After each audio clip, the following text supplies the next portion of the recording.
যুবক আকর্ষণের পাত্র, যৌবন আছে বিদায়। যৌবন যদি না থাকতো তাইলে সে আকর্ষণের পাত্র হইতো না। নারী আকর্ষণের পাত্র আমি মানি, কিন্তু নারীত্ব আছে বিদায় আকর্ষণের পাত্র। যার ভিতরে নারীত্ব নাই তার ভিতরে কোনো সে আকর্ষণের পাত্র না, সে তো খেলার পাত্র। তৃতীয় লিঙ্গ নিয়ে মানুষ খেলে, যুবকরা মজা করে, ঠিক না? দেখলে হাততালি দেয়। পুরুষ আকর্ষণের পাত্র কেন? পুরুষত্ব আছে বিদায় আকর্ষণের পাত্র। এরকম আকর্ষিত হওয়ার জন্য দুনিয়াতে হাজারো পন্থা আছে। কাঠ দিয়া কাঠ পিটায়ও আকর্ষণের পাত্র হওয়া যায়। কাঠ দিয়া কাঠ পিটানো বোঝেন? মনে হয় বোঝে নাই।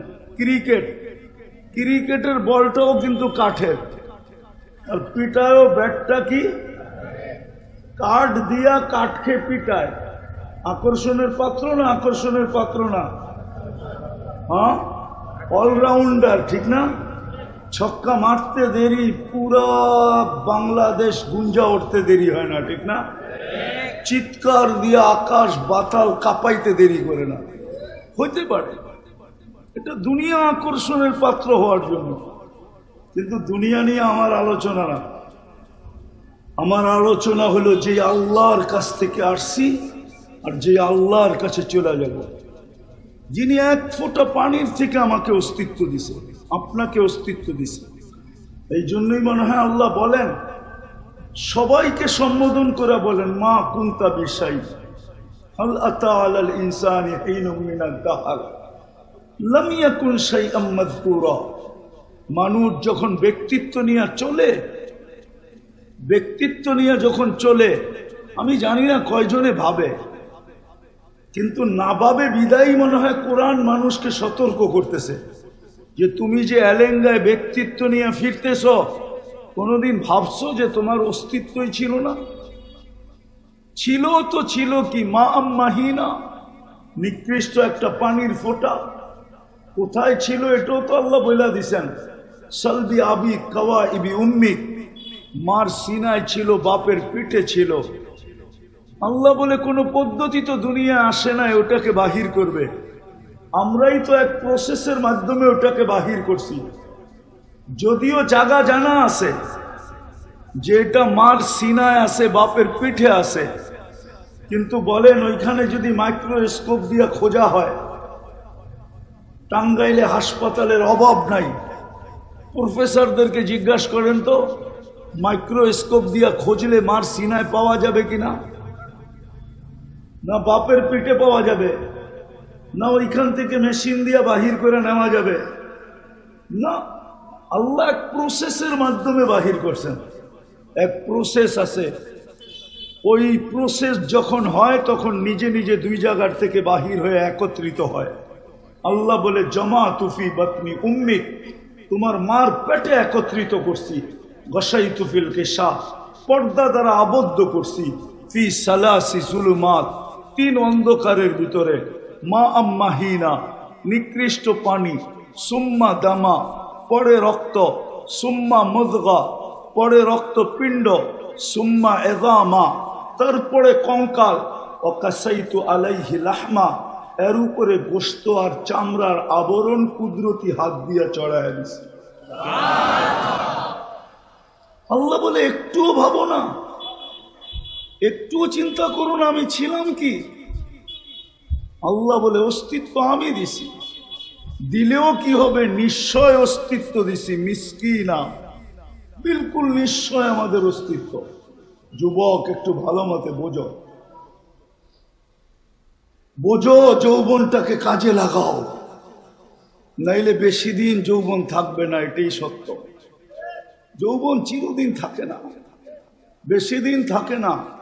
আজকাল তো আরো কম সময়ের ভিতরে যৌবন শেষ হয়ে যায়। আমাদের সমাজ যেইভাবে মাদকের দিকে দৌড়াইতেছে, মাদক পান করতে হয় না। আমার থিওরি এটা, মানেন আর না মানেন, মাদক হাত দিয়া ছুইলেও যৌবন চলে যায়। হাত দিয়া ছুইলে বিশ্বাস হয় না? না, মনে হয় সবার বিশ্বাস হয় না। আমি একটা হাদিস দিয়ে প্রমাণ দিব, ওলামারা একমত হবে।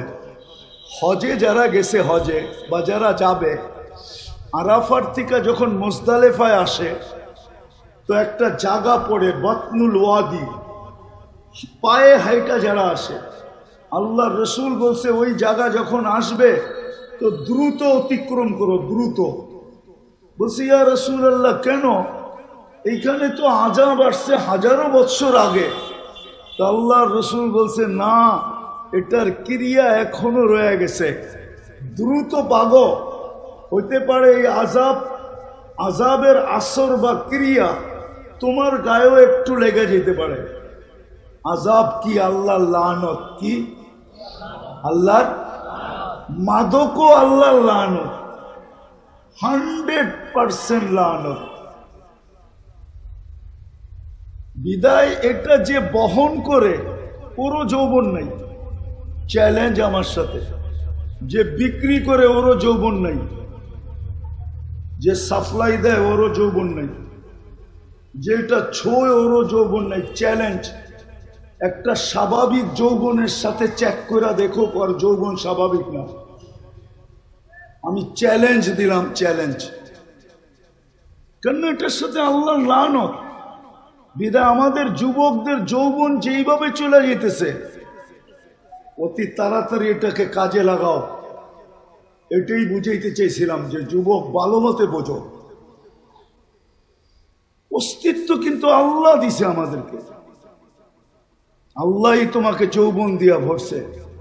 যুবক তো যৌবনের দাম জানে না, না যুবক যৌবনের দাম জানে, না নারী নারীত্বের দাম জানে, না পুরুষ পুরুষত্বের দাম জানে, না আমরা উম্মত আজকে উম্মতের দাম জানি।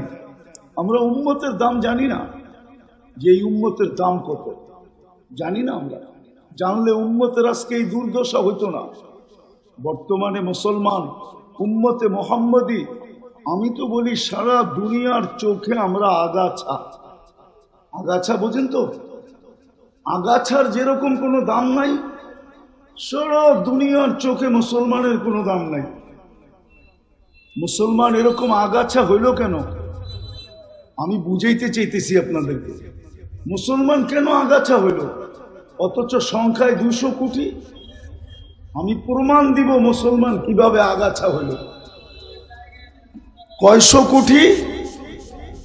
200 কোটি মুসলমান, 200 কোটি। কত? 200 কোটি। সারা দুনিয়ার সমস্ত সম্পদের কত পার্সেন্ট মুসলমানদের কাছে বলতে পারেন?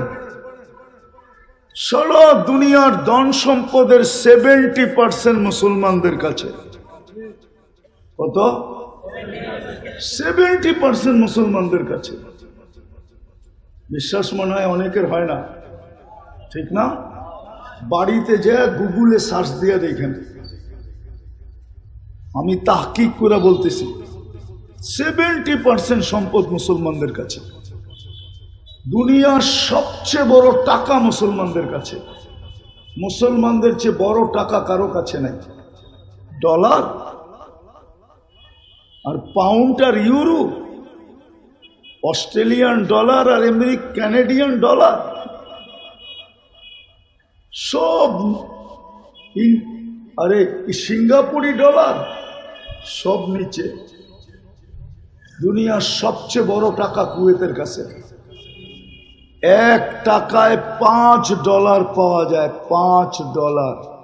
আমি নাইরা বলতেছি, হাতে নাইরা চেরা বলতেছি, না নাইরা বলতেছি না।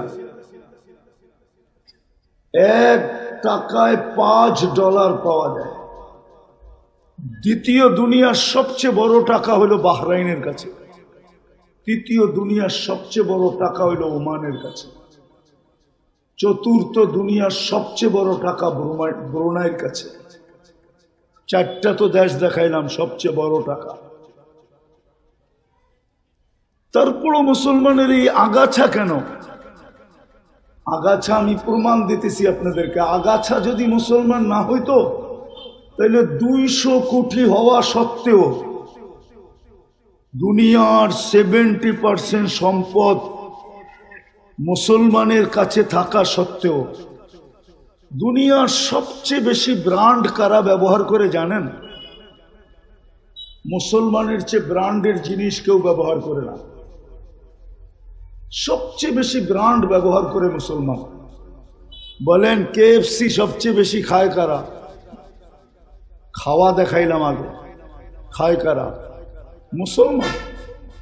ম্যাকডোনা সবচেয়ে বেশি খায় কারা? মুসলমান। দুনিয়ার সবচেয়ে দামি ব্র্যান্ডের ঘড়ি রাডু সবচেয়ে বেশি পড়ে কারা?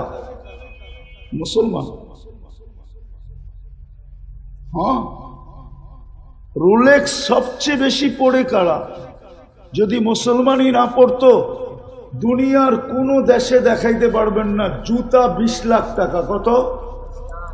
কিন্তু বাংলাদেশের পেপারে আছে একজনের জুতা 20 লাখ টাকা। ও পায়ে দেয় না মাথায় দেয়?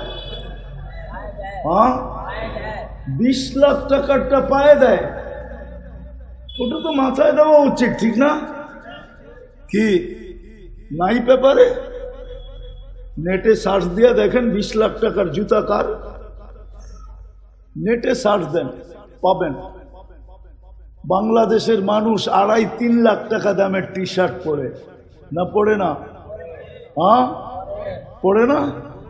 না পড়ে না? নাম বলবো? নামও বলতে পারি, বললাম না।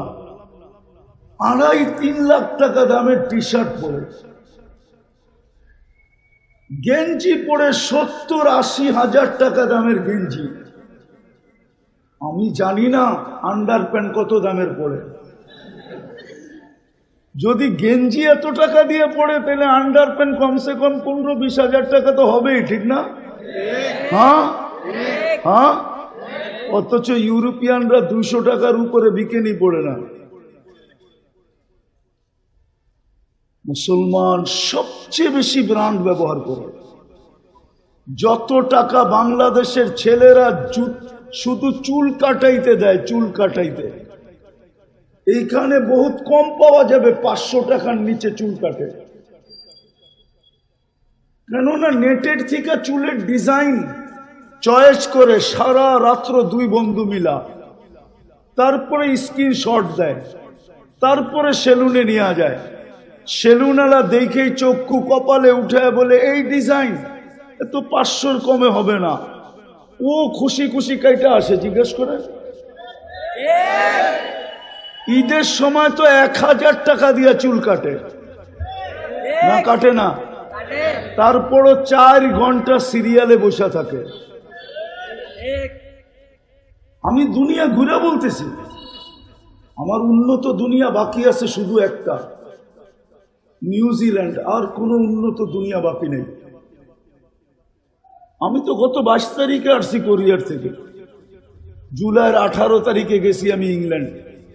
স্বাধীনতার দিন আমি ছিলাম প্লেনে। 5 তারিখে ফজরের সময় আমার ফ্লাইট ছিল কানাডা। 13 তারিখে আমি ফিরে আসছি ইংল্যান্ডে। 14 তারিখে রওনা দিছি আমি। 14 তারিখ রাত্রে আয়া নামছি মিশরে। 16 তারিখ নামছি মদিনা মুনাব্বারায়। আবার 18 তারিখে বাংলাদেশে আসছি। 3-4 দিন ছিলাম। দক্ষিণ কোরিয়ার থেকে গত মাসে ওই গত 22 তারিখে আসছি আমি। আমি ঘুরা বলতেছি, বাংলাদেশের ছেলেরা শুধু চুল কাটায় যত টাকা দেয়, চুল কাটায়। আমার মনে হয় না দুনিয়ার কেউ চুল কাটায় এত টাকা দেয়। আমার মনে হয় না।